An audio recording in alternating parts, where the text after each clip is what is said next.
अस्सलामुअलैकुम दोस्तों, मैं ਤੁਹਾਡਾ ਹੋਰ ਛੋਟੂ ਕਿਸਾਨ। ਤੁਸੀਂ ਇਹ ਛੋਟੂ ਕਿਸਾਨ ਦੇ ਨਾਲ ਉਮੀਦ ਕਰਨਾ ਕਿ ਤੁਸੀਂ ਸਾਰੇ ਠੀਕ ਠਾਕ ਹੋ ਤੇ ਸਾਰਿਆਂ ਨਾਲ ਪਹਿਲਾਂ ਤੁਸੀਂ ਸਾਡਾ ਚੈਨਲ ਸਬਸਕ੍ਰਾਈਬ ਨਹੀਂ ਕੀਤਾ ਤੇ ਉਹ ਕਰ ਲਓ ਤੇ ਘੰਟੀ ਦਾ ਬਟਨ ਦਬਾ ਲਓ ਤਾਂ ਕਿ ਸਾਡੀ ਆਉਣ ਵਾਲੀ ਵੀਡੀਓ ਤੁਹਾਡੇ ਤੱਕ ਜਲਦ ਤੋਂ ਜਲਦ ਪਹੁੰਚੇ।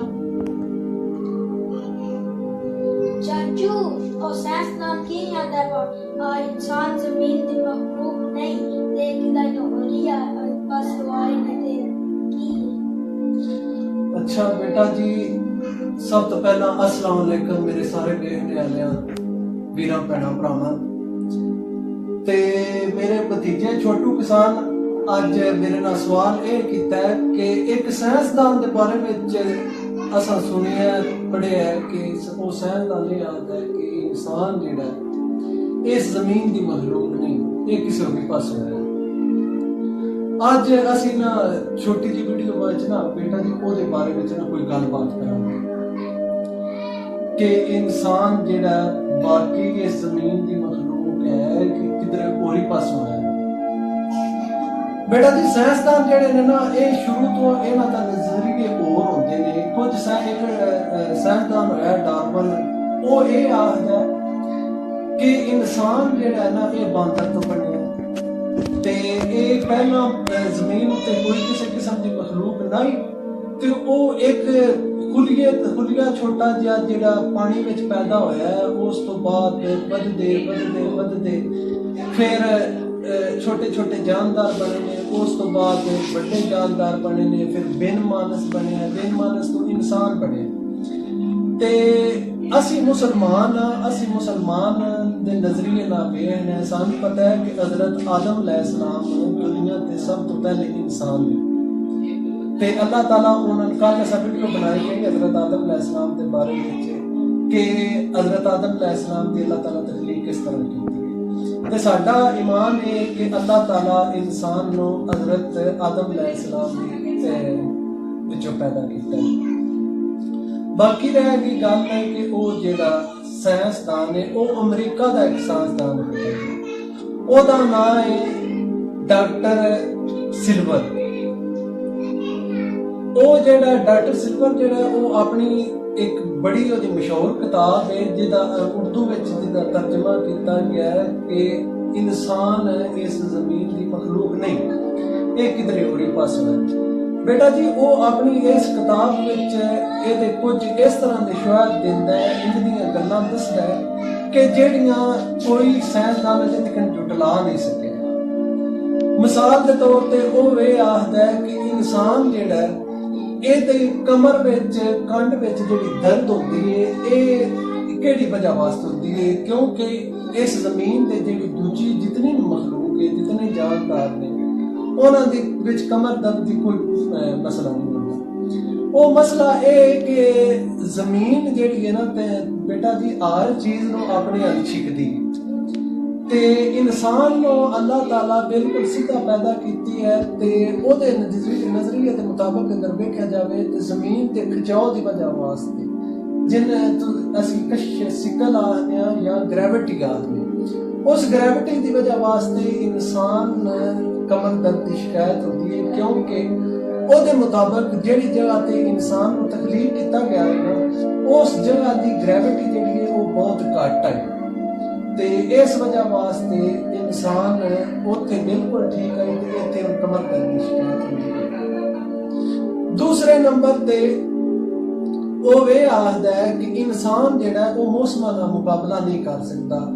सारी दुनिया विच इंसान वो वैध मखलूक है कि जिन मौसम ते मसला बन जाता है, क्योंकि ज्यादा गर्मी होवे या ज्यादा सर्दी होवे ये अपने जिस्म का दर्जा हरारत एडजस्ट नहीं कर सकते। दूसरे जितने जानदार हैं गर्मी होवे ते उन्हां दा जिस्म का दर्जा हरारत मुख्तलिफ होता है। उस टाइम सर्दी हो जाए तो बारिश होने की वजह से उन्हां दा दर्जा हरारत होर हो जाता है ते असी इंसान असी अपना दर्जा हरारत नहीं साडे जिस्म का घट बध सकता। इस वजह वास्ते इंसान अक्सर मौसमां की वजह वास्ते बीमार हो जाता है, जिन असी मौसमी बुखार आ रहे ते इस तरह की कोई शिकायत नहीं वो किसी जमीन के पूरी जानदा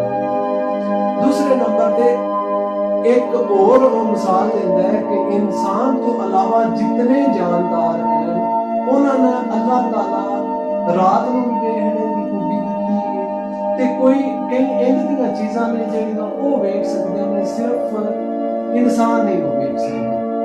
ਹੁਣ ਤੁਸੀਂ ਅਕਸਰ ਤੁਸੀਂ ਵੇਖਦੇ ਹੋਗੇ ਕਿ ਰਾਤ ਨੂੰ ਕੁੱਤਿਆਂ ਬਿੱਲੀਆਂ ਦੀਆਂ ਅੱਖਾਂ ਬਣਦੀਆਂ ਹੁੰਦੀਆਂ ਨੇ ਪਿੰਡਾਂ ਨੂੰ ਇਸ ਵਜ੍ਹਾ ਵਾਸਤੇ ਕਿ ਉਹਨਾਂ ਨੂੰ ਦਿਸਦਾ ਹੁੰਦਾ। ਇਨਸਾਨ ਨੂੰ ਜ਼ਮੀਨ ਤੋਂ ਬਗੈਰ ਮਖਲੂਕ ਕੁਝ ਨਹੀਂ ਦਿਸਦਾ। ਤੇ ਉਸ ਤੋਂ ਇਲਾਵਾ ਕਈ ਪਰਿੰਦੇ ਨੇ ਜਿਹੜੇ ਸ਼ੁਆਵਾਂ ਇੰਝ ਦੀਆਂ ਵੇਖ ਲੈਂਦੇ ਨੇ ਜਿਹੜੀਆਂ ਸੂਰਜ ਵਿੱਚੋਂ ਨਿਕਲਦੀਆਂ ਨੇ ਉਹਨਾਂ ਨੂੰ ਅਲਟਰਾ ਵਾਇਲਟ ਸ਼ੁਆਵਾਂ ਆਉਂਦੇ ਨੇ। ਉਹ ਜਾਨਵਰ ਵੇਖ ਲੈਂਦੇ ਇਨਸਾਨ ਨੂੰ ਉਹਨਾਂ ਦਾ ਪਤਾ ਨਹੀਂ ਲੱਗਦਾ। ਉਹ ਇਨਸਾਨ ਨੂੰ ਨੁਕਸਾਨ ਪਹੁੰਚਾ ਦਿੰਦੇ ਨੇ। एक और मिसाल वो ये देता है कि अक्सर शाम का टाइम होवे ते इंसान अपनी पूरे खानदान विच बैठा हो ओदे भैन भरा मां प्यो सारे वो कोल होण ओदे बावजूद भी वो अपने आप को बड़ा कल्ला महसूस करन लग पैंदा। ਉਹ ਇੰਜ ਸਹੀ ਹੁੰਦਾ ਹੈ ਕਿ ਮੈਂ ਕਿਸੇ ਹੋਰ ਜਗ੍ਹਾ ਤੇ ਆਇਆ ਤੇ ਮੇਰਾ ਘਰ ਇਹ ਨਹੀਂ ਹੈ ਮੈਂ ਜਿੱਥੇ ਇਸ ਤੋਂ ਰਹਿਣਾ। ਉਹ ਬੜਾ ਉਦਾਸ ਹੋ ਜਾਂਦਾ ਹੈ ਤੇ ਉਹ ਸਿਰਫ ਇਸ ਵਜ੍ਹਾ ਵਾਸਤੇ ਇਹ ਕਿ ਇੱਕ ਡਿਪਰੈਸ਼ਨ ਨੂੰ ਬਣ ਜਾਂਦਾ ਹੈ। ਕਈ ਦਫਾ ਇਹ ਜਿਹੜਾ ਡਿਪਰੈਸ਼ਨ ਹੈ ਇਹ ਖੁਦਕੁਸ਼ੀ ਵਿੱਚ ਤਬਦੀਲ ਹੋ ਜਾਂਦਾ ਹੈ। ਕਈ ਬੰਦੇ ਖੁਦਕੁਸ਼ੀ ਕਰ ਲੈਂਦੇ ਨੇ ਸਿਰਫ ਇਸ ਵਜ੍ਹਾ ਵਾਸਤੇ ਕਿ ਇਨਸਾਨ ਨੂੰ ਆਪਣਾ ਪਿਛਲਾ ਘਰ ਜਿਹੜਾ ਹੈ ਉਹਦੀ ਇੱਕ ਤਾਂਘ ਰਹੀ ਜਾਂਦੀ ਹੈ। ਬੇਟਾ ਜੀ ਉਸ ਤੋਂ ਇਲਾਵਾ ਹੋਰ ਕਈ ਗੱਲਾਂ ਨੇ ਇਸ ਤਰ੍ਹਾਂ ਦੀਆਂ ਕਿ ਇਨਸਾਨ ਜਦੋਂ ਦਾ ਇਸ ਦੁਨੀਆ ਤੇ ਆਇਆ ਉਹ ਇਸ ਦੁਨੀਆ ਨੇ अपने माहौल के मुताबिक ढालने की कोशिश करता है। दुनिया के दूसरे जानवर वो अपने आप को माहौल के मुताबिक नहीं ढाल सकते। वो जिस तरह माहौल चेंज होता है वो या तो उस जगह तक पहुंच जाते हैं तो या मर जाते हैं। तो इंसान हर माहौल में अपने आप को एडजस्ट करने की कोशिश करता है।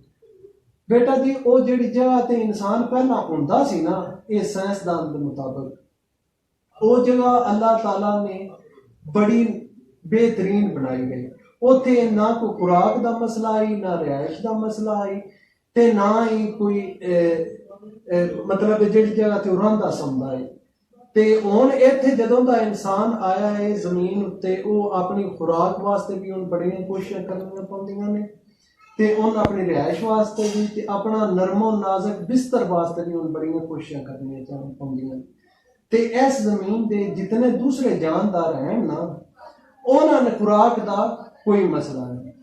तो बेटा जी ये इत्थे अज वाली वीडियो असीं खत्म करने हैं क्योंकि वीडियो ज़्यादा लंबी हो जाएगी। तो आखिर विच असीं रिक्वेस्ट करने हैं कि अगर साडी वीडियो तुहानूं पसंद आई होवे तो कमेंट करके थल्ले सानूं दसो कि होर असीं की चेंजिंग कर सकते हैं अपनी वीडियो विच।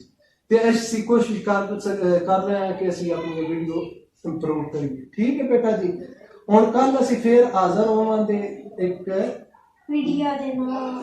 ते कल तक इंसान अस्सलाम वालेकुम।